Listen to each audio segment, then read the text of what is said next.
Mes amis prédicateurs, Dieu vous a appelés à une mission extraordinaire, répandre sa parole et toucher les cœurs. C'est un honneur, une responsabilité, mais aussi un chemin de croissance personnelle. Dans ce voyage de foi, n'oubliez jamais, vous n'êtes pas seul. Dieu, dans son infinie sagesse, nous a donné des outils et des conseils pour nous aider à grandir en tant que messagers de sa parole. Aujourd'hui, je veux partager avec vous 20 stratégies puissantes. Elles vous aideront à devenir le meilleur prédicateur que Dieu vous appelle à être. En les intégrant dans votre vie et votre ministère, vous verrez la puissance de Dieu opérer à travers vous de manière extraordinaire. Ensemble, explorons ces principes fondamentaux. Ils vous permettront de toucher des vies, d'inspirer la foi et d'annoncer la bonne nouvelle avec courage et amour. Écoutez attentivement jusqu'à la fin et vous serez abondamment bénis. Avant de vous lancer dans la préparation d'un sermon, avant même d'ouvrir votre Bible, ouvrez votre cœur à Dieu. Demandez-lui la sagesse. La Bible nous dit dans Jacques 1,5, « Si quelqu'un d'entre vous manque de sagesse, qu'il la demande à Dieu, qui donne à tous simplement et sans reproche, et elle lui sera donnée. » N'oubliez jamais, la prédication ne s'apprend pas uniquement dans les livres, mais elle découle d'une relation profonde avec le Seigneur. C'est en puisant à la source de toute sagesse que vos paroles porteront le poids de l'esprit et toucheront les cœurs. La Bible est la parole vivante de Dieu, une source d'inspiration inépuisable. Comme le dit 2 Timothée 3, 16, 17, « Toute écriture est inspirée de Dieu et utile pour enseigner, pour convaincre, pour corriger, pour instruire dans la justice, afin que l'homme de Dieu soit accompli et propre à toute bonne œuvre. » Plongez-vous dans ces pages quotidiennement, méditez sur ces enseignements, laissez la parole de Dieu façonner votre cœur et votre esprit. Plus vous serez imprégné de la parole, plus elle transparaîtra dans vos prédications. Connaître la Bible, c'est bien plus que de mémoriser des versets ou des histoires. C'est comprendre le cœur de Dieu, saisir le contexte historique et culturel et surtout chercher la vérité qui transforme les vies. Dans Jean 5,39, Jésus nous exhorte « Vous sondez les Écritures parce que vous pensez avoir en elles la vie éternelle. Ce sont elles qui rendent témoignage de moi. » Laissez les Écritures vous conduire à une connaissance plus profonde de Jésus. Et c'est à travers cette relation vivante que votre prédication prendra son véritable sens. Chapitre 4. Avant de parler de Dieu aux autres, prenez le temps d'écouter Dieu et d'écouter les autres. L'écoute active est un signe d'humilité, une volonté de comprendre avant de chercher à être compris. Proverbe 18, 13. Nous rappelle « Celui qui répond avant d'avoir écouté fait un acte de folie et s'attire la confusion. » En prêtant une oreille attentive à votre communauté, vous découvrirez leurs besoins, leurs luttes et leurs aspirations, et vous pourrez ainsi adapter votre message pour qu'il résonne avec leur réalité. Chapitre 5. Chers amis, rappelez-vous que vous n'êtes que le messager, pas le message. Votre mission n'est pas de vous mettre en avant, mais de diriger les regards vers Jésus.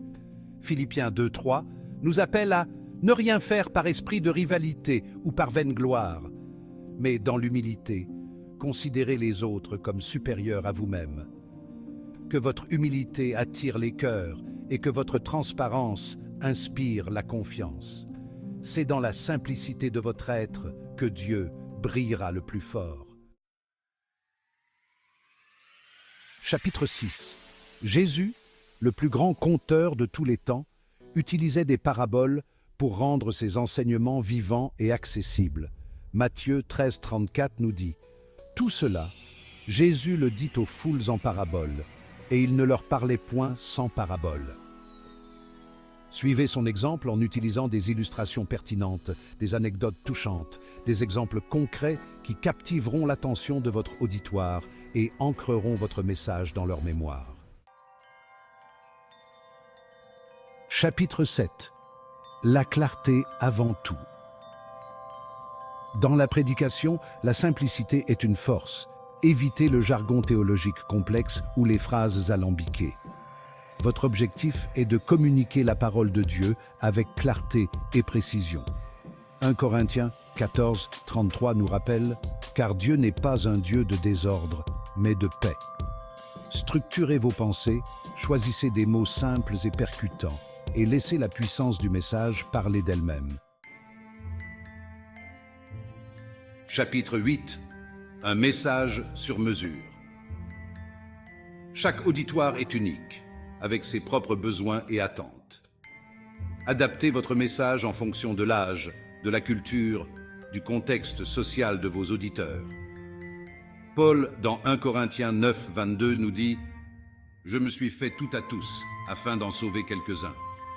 En vous mettant à la place de votre public, vous créerez une connexion plus forte, et votre message trouvera un écho plus profond dans leur cœur. » Chapitre 9. Méditez pour mieux transmettre. Laissez la parole de Dieu pénétrer votre être. Imprégnez-vous de ses enseignements. Laissez-la façonner vos pensées et vos actions. Le psalmiste nous exhorte dans Psaume 119, 15 « Je médite sur tes préceptes, je réfléchis à tes voies. » Plus vous méditerez sur la parole, plus elle deviendra une source de vie en vous, et plus vous serez en mesure de la transmettre avec authenticité et passion. Chapitre 10. Un vaisseau purifié. Votre vie personnelle est le reflet de votre message. Prenez soin de votre vie spirituelle. Cultivez votre relation avec Dieu. Veillez sur vos pensées, vos paroles et vos actions. 1 Timothée 4, 16 nous encourage « Veille sur toi-même et sur l'enseignement. Persévère dans ces choses, car en agissant ainsi, tu te sauveras toi-même et tu sauveras ceux qui t'écoutent. » En étant un exemple vivant de la foi que vous prêchez, vous donnerez du poids à vos paroles et inspirerez les autres à suivre le Christ. Chapitre 11. La force du mentorat. N'hésitez pas à chercher des mentors, des prédicateurs expérimentés qui pourront vous guider, vous encourager et vous aider à grandir dans votre appel. Proverbe 27, 17 nous rappelle « Comme le fer aiguise le fer, ainsi un homme aiguise un autre homme. » Leur sagesse et leurs conseils vous seront précieux tout au long de votre parcours. Soyez humbles, soyez prêts à apprendre et à grandir aux côtés de ceux qui ont déjà parcouru le chemin. Chapitre 12. La pratique de la prédication. La prédication est un art qui se perfectionne avec la pratique. Saisissez chaque occasion de prêcher, que ce soit dans votre église, dans un groupe de maison ou même dans votre quotidien.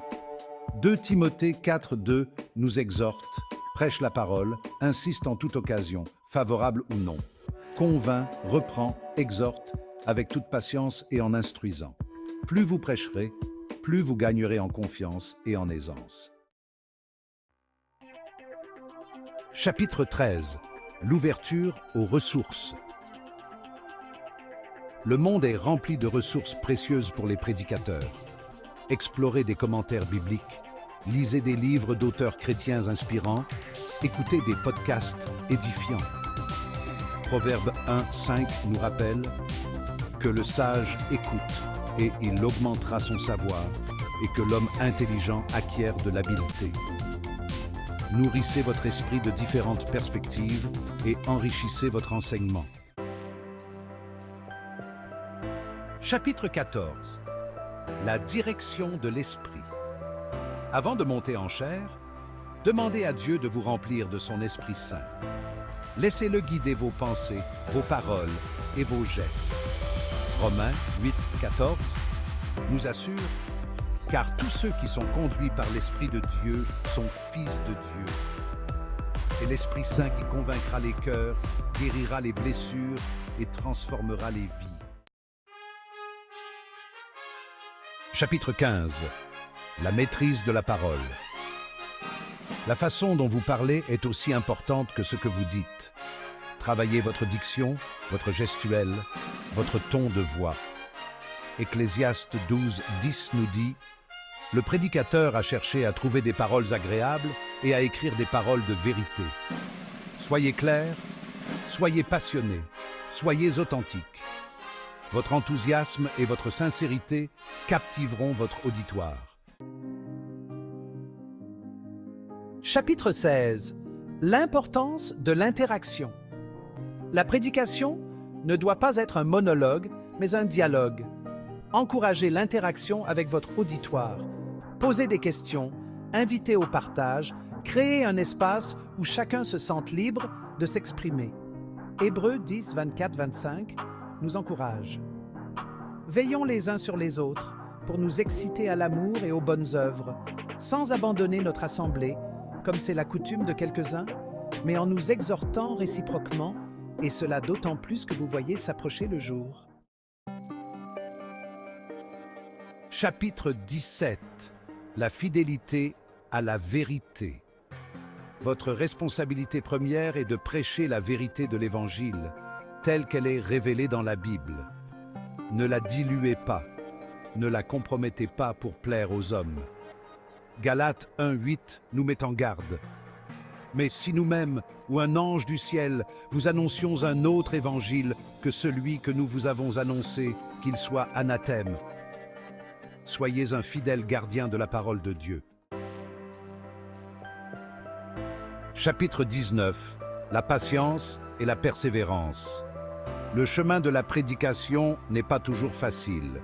Il y aura des moments de doute, de découragement, de frustration. Galates 6:9 nous encourage « Ne nous lassons pas de faire le bien, car nous moissonnerons au temps convenable si nous ne nous relâchons pas. » Persévérez dans la prière, dans l'étude de la parole, dans la recherche de la volonté de Dieu. Chers amis, la tâche qui vous attend est immense, mais n'oubliez jamais que Dieu est avec vous à chaque étape. Il a déposé en vous un appel, un don, une passion pour sa parole. En mettant en pratique ces 20 stratégies, vous grandirez en tant que prédicateur et vous deviendrez un instrument puissant entre les mains de Dieu. N'oubliez pas de vous abonner à notre chaîne YouTube pour la prochaine vidéo. Que Dieu vous bénisse et vous fortifie dans votre appel.